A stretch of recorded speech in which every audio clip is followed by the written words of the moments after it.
चला तर मंडळी, आज बनवूयात विदर्भ स्पेशल कटुल्याची भाजी।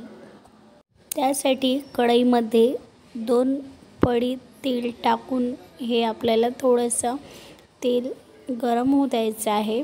आणि आता आपण तेल थोडंसं गरम झालं की त्यामध्ये टाकणार आहोत मोहरी, थोडंसं जिरं आणि 2 मध्यम आकाराचे कांदे हे आपण बारीक करून ठेवले आहे। ते कांदे आता आपल्याला त्यामध्ये टाकून घ्यायचे आहे आणि ते कांदे आपले थोडेसे लाल होईतोवर आपल्याला परतून घ्यायचे आहेत।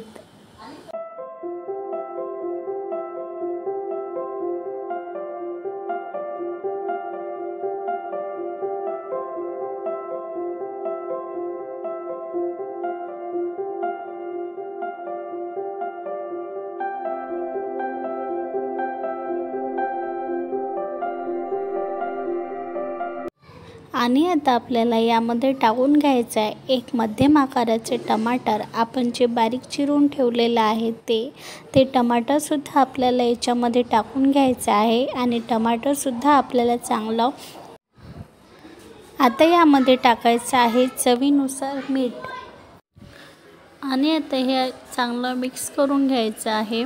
मिक्स करून झालं की आपण त्यामध्ये टाकून घेणार आहोत लसूण आणि कोथिंबीर जे मी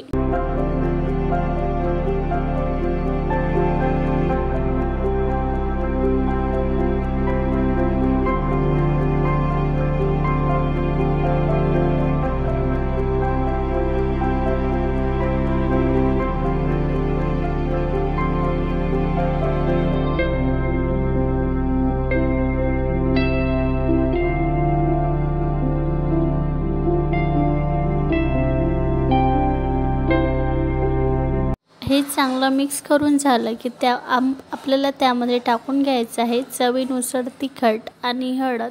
हे सुद्धा मिक्स करून घ्यायचं आहे आणि जे कटुले आपण धुवून ठेवलेले आहे ते कटुले आपल्याला त्याच्यामध्ये टाकून घ्यायचे आहे आणि ते सगळे कटुले त्याच्यामध्ये टाकल्यानंतर मिक्स करून ते कटुले आपल्याला 10-15 मिनिटे मंद आचेवर हे शिजवून घ्यायचे आहेत।